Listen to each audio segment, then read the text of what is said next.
जोहार साथियों, आज जो मैं ये वीडियो जारी कर रहा हूँ यह सहायक आचार्य एग्ज़ाम से रिलेटेड है।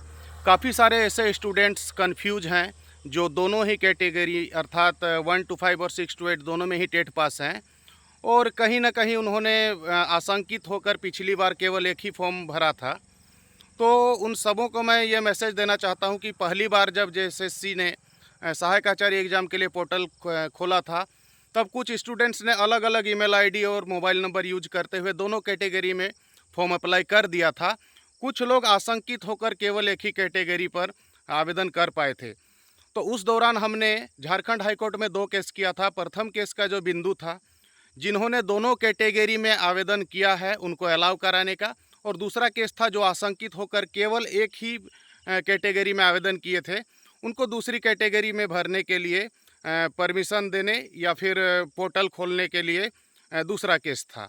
तो पहले केस के जो ये था, पहले केस के सुनवाई के दौरान JSSC के वकील ने कहा कि अभ्यर्थियों को समझने में भूल हुई है और बेशक पोर्टल में बहुत ऑप्शन नहीं है, दोनों भरने का ऑप्शन नहीं है, लेकिन दोनों फॉर्म अगर कोई भरेगा तो हम उसको अलाउ करेंगे। दोनों के एग्ज़ाम्स अलग अलग समय अलग अलग तिथि पर होंगे।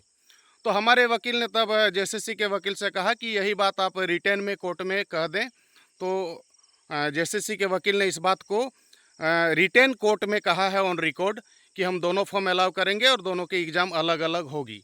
दूसरे केस की जहाँ तक बात है, तो हाल ही में जो दोबारा पोर्टल खोलने के लिए JSSC ने लेटर जारी किया है, तो उसी के साथ वह दूसरे केस में काउंटर फाइल करने वाली है कि हम जो अभ्यर्थी आशंकित होकर दूसरे ऑप्शन में अप्लाई नहीं किए थे उनके लिए हमने पोर्टल खोल दिया है।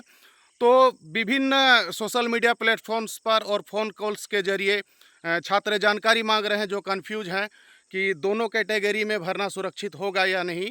मैं साफ तौर पर उन सभी तमाम स्टूडेंट्स से कहना चाहूँगा जो बोथ ये में कैटेगरी में पास हैं, वो बेहिचक फॉर्म भर दें।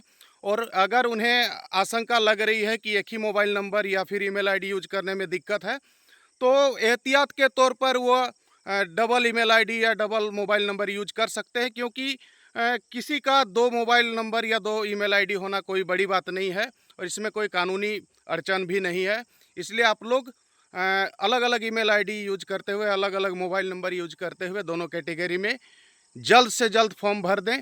जहाँ तक पारा शिक्षकों की बात है कि वो किस कैटेगरी में है और उसका एडवांटेज उसको बतौर पारा शिक्षक नियुक्ति प्रक्रिया में किस कैटेगरी में मिलेगा, तो मैं साफ कहना चाहूँगा कि यह पिछली बार जो बहाली हुई थी उस दौरान भी दोनों कैटेगरी को उसमें यह नहीं देखा गया था कि किस कैटेगरी में बहाल है और किस कैटेगरी में वो नियुक्ति के लिए जा रहा है।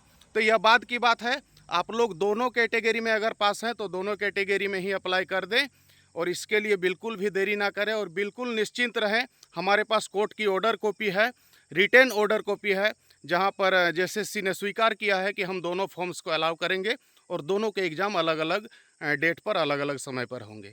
धन्यवाद। मैं कुणाल दास, प्रदेश अध्यक्ष, पारा शिक्षक गैर पारा, JTET सफल अभ्यर्थी संघ, झारखंड प्रदेश।